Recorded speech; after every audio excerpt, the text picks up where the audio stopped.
दंडोत वंदना मेरी अनेक बार, सर्व कला समरथ डोलन तेरा हो प्रभु, नानक दे कर हाथ। ज्ञान अंजन सतगुर दिया, अज्ञान अंधेर विनाश। हर कृपा ते संत भेटियो, होया मन परगास। तुझे गे अरदास हमारी, जियो पिंड सब तेरा। कह नानक सब तेरी वडियाई, कोई नाम न जाने मेरा। मैं खोटा साई करा, मैं अंध का भंडार। मैं अपराधी आत्मा, सतगुरु बख्शनहार। मैं अपराधी आत्मा, सतगुरु बख्शनहार।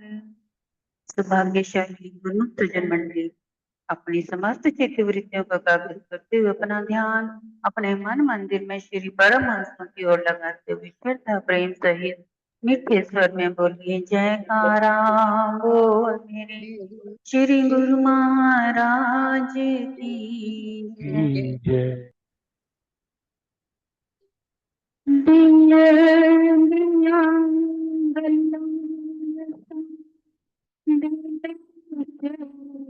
रतिया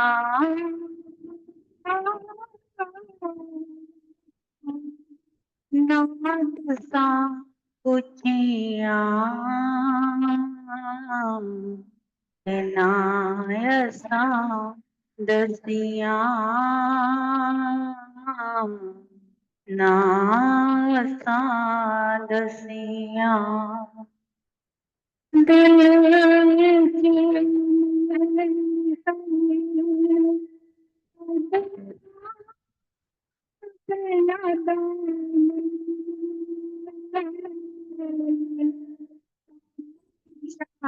दिला दिया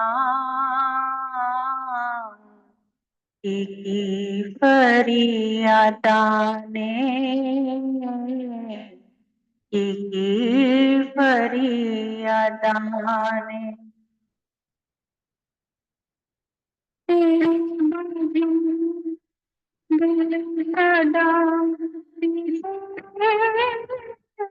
लगदा इस दीद बिना जीवन नहीं हो सरदा, ये जीवन नहीं हो सरदा। गुरुमुखो, हमारे बड़े बुजुर्ग यानी कि हमारे श्री धरती महाराज जी रहबर, जिनसे हमने नाम दान दिया था।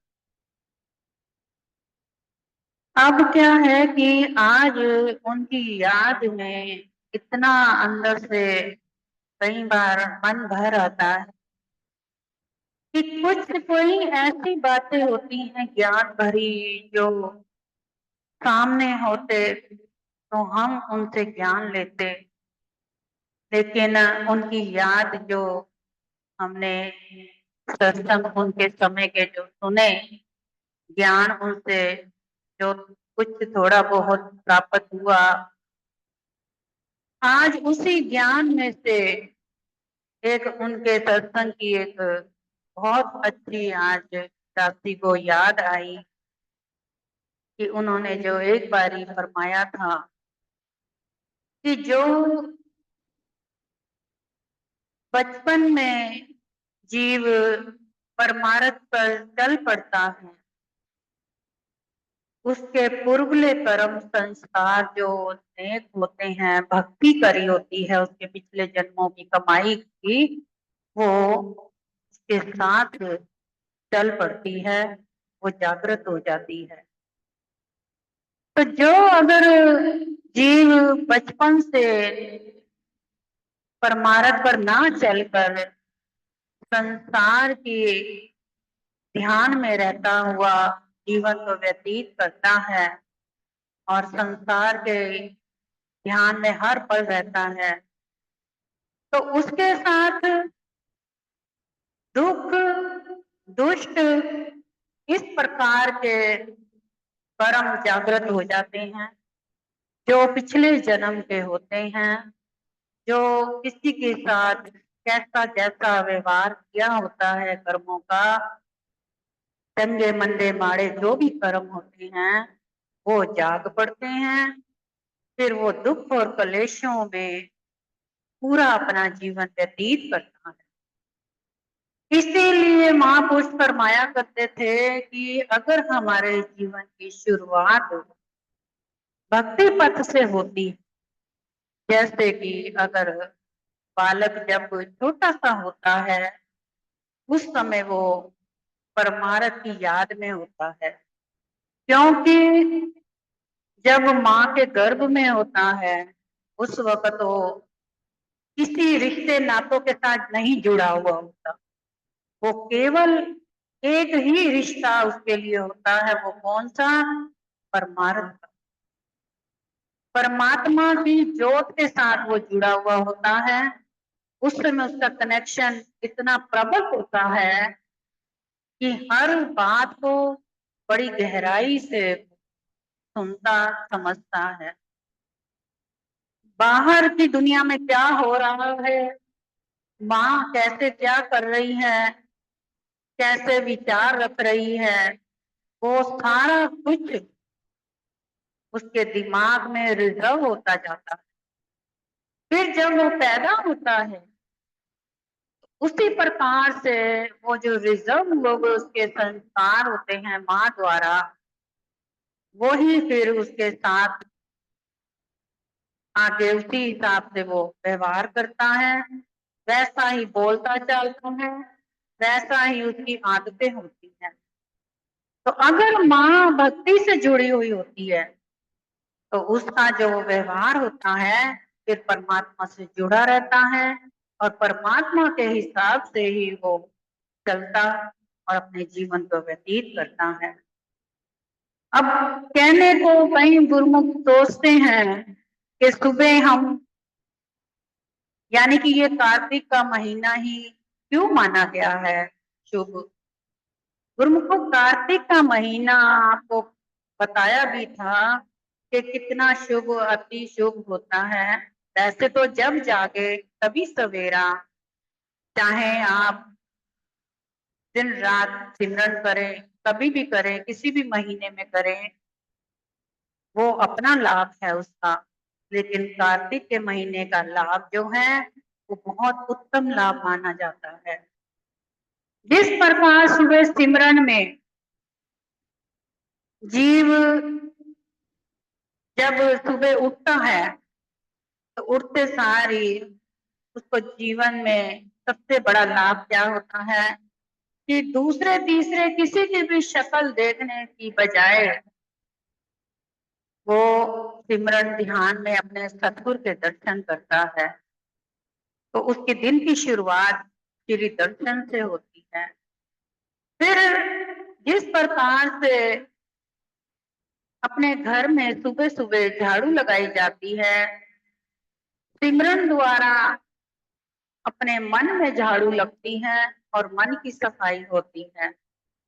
इसी प्रकार जब जीवन का शुरुआत सुबह की इस प्रकार से अगर हो जाए तो उसका समय जो है कभी भी व्यर्थ नहीं जाता और उसके कर्म जो हैं शुभ कर्म बनने आरंभ हो जाते हैं।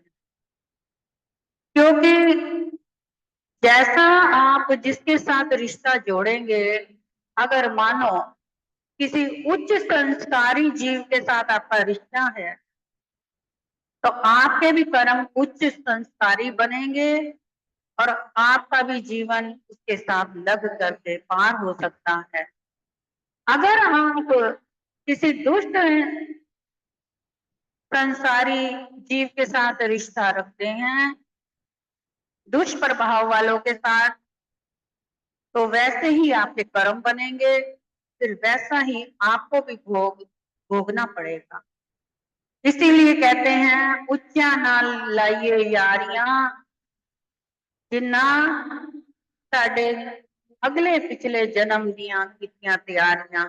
यानी अगला पिछला जो जन्म है वो हमारा तैयार हो जाता है शुभ कर्मों से। गुरुमुखों, अपने आप को इतना ऊंचा, इतना सुच्चा बनाने के लिए हमारे एक बार पूज्य दर्दी महाराज जी फरमाया करते थे कि जैसे अपनी वैल्यू अगर बढ़ानी है, आपको क्या करना होगा? सबसे बड़ी वैल्यू किसकी मानी जाती है मालूम है? इस जमाने में सबसे बड़ा कौन है? आज के जमाने में, या आपने कहावत सुनी होगी, ना बाप बड़ा ना भैया, सबसे बड़ा रुपया। जब रुपये का नाम आता है तो उसके आगे बाप भैया सब रिश्ते नाते फीके पड़ जाते हैं। तो इसका मतलब जिसके पास रुपया है, धन दौलत है, उसी का रुतबा है, उसी को हर कोई पूछता है। तो अपनी वैल्यू जो है ऐसी बनाओ जैसे एक रुपए की वैल्यू होती है। रुपया चाहे गल सड़ जाए, कितना भी बेकार से बेकार हो जाए, तब भी अगर कहीं किसी को मिल जाए तो फौरन वो झपट से उसको पकड़ ले। और अगर इस प्रकार का कोई इंसान अगर मिल जाए तो हर कोई उससे आंखें चुराएगा, रिश्ते को पहचानने से इनकार भी कर देगा। तो अपनी वैल्यू जो है एक नोट की भांति, कैसी नोट भी कौन सा हो, गुरुमुखो, जैसे ये संसार में कई प्रकार के कर्म हैं, कई प्रकार के लोग हैं, इस प्रकार से कई प्रकार के नोट भी हैं। एक नोट वो है जो वेश्या के कोठे पे चढ़ता है, एक नोट वो है जो संसार के काम धंधों में चलता है, और एक नोट वो है जो परमार्थ पर चढ़ता है, और एक नोट वो है जो जुए बाजियों में बंदा हार जाता है, बर्बाद हो जाता है, नशों में चला जाता है। तो अपना आपका जो नोट है वो कौन सा होना चाहिए? हमें कौन सा नोट बनना चाहिए गुरु को? हमें वो नोट बनना है जो परमार्थ के चरणों में चढ़ सके। क्योंकि नोट नोट भी आपस में बातें करते हैं कि देख तेरी किस्मत कैसी है, कि तू इधर उधर भटक रहा है, कभी वेश्या के कोठे पे जाता है, कभी बाजारों में कहाँ जाता है, कभी जुए शराबों में ठेकों में जाता है, कभी संसार के धंधों में जाता है, कितनी ठोकरें खाता है, क्या तेरा जीवन है? और हमें देख, हम परमार्थ में जब एक बारी आ गए तो उसके बाद हमारा जीवन ही मुक्त हो जाता है। तो इस प्रकार से अगर हम अपने जीवन को इधर उधर भटकने की बजाय सिर्फ और सिर्फ एकाकार एक नाम से जुड़े, बाकी के नाम, बाकी की बातें, व्यर्थ की बहस, इधर उधर के फालतू के सुनी सुनाए उल्टे सीधे ज्ञान, ये सब व्यर्थ है। इसमें केवल भटकना ही भटकना है, ना कि कोई स्थिरता मिलती है, और ना ही कोई हमारी कोई जीवन की तरक्की है। अगर सबर संजोग है तो एक जगह पर ही टिक कर मिलेगा। जैसे विचार संस्कार अपने घर के रखेंगे, वैसा ही आपका प्रभाव आपके घर की बरकत में जाएगा। एक बार की बात है, बरकत के ऊपर बात आ जाती है। एक बार लक्ष्मी जी और दरिद्रता, दोनों बहनें, इन दोनों बहनों में आपस में बहस हो गई और दोनों ने शंकर जी से पूछा कि हम दोनों में से सबसे ज्यादा कौन सुंदर है।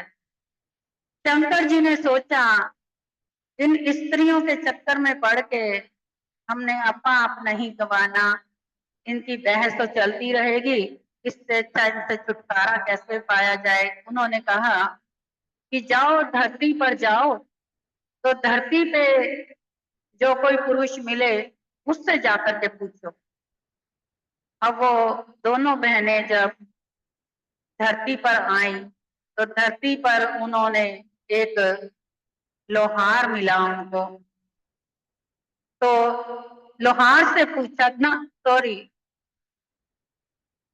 धरती पर उनको एक ईमानदार व्यापारी मिला और ईमानदार व्यापारी से पूछा कि हम दोनों में से सबसे ज्यादा सुंदर कौन है। और व्यापारी भी ईमानदार इंसान था, उसके संस्कार ज्ञान भरे थे, तो उसने सोचा कि इनको अगर एक को सुंदर कहा तो मुश्किल में, दूसरे को कहा तो मुश्किल में, तो उसने कहा कि ऐसा है कि सामने पीपल का पेड़ है, आप दोनों बहनें वहां से होकर के यहाँ पर आइए, तभी आपका फैसला हम कर पाएंगे।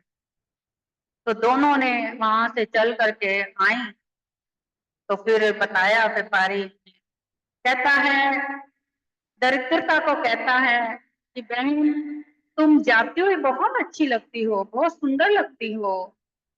और लक्ष्मी जी को कहा कि बहन आप आती हुई बहुत सुंदर लगती हो। तो तब से लेकर के आज तक उस ईमानदार व्यापारी के घर में केवल लक्ष्मी जी ही टिकी रही, दरिद्रता कभी नहीं आई। यानी कि इसका भाव अर्थ ये है, हमारे अगर घर में बच्चों में बड़े बुजुर्गों के साथ सही व्यवहार, ईमानदारी के साथ एक दूसरे के साथ सही चलें करें, तो हमारे घर में कभी दरिद्रता ना होगी, लक्ष्मी जी की बरकत होगी और घर में खुशियां ही खुशियां होंगी और हमारा जीवन भी सुखी बनेगा। तभी हम भक्ति भी कर पाएंगे, परमार्थ से भी जुड़ पाएंगे। जबकि बच्चों को भी यही संस्कार, गुरुमुखो समय बहुत जल्दी बीत जाता है, इशारा हो गया है, चलो यहीं पे समाप्ति करते हैं। बोलो जयकारा बोल मेरे श्री गुरु महाराज की।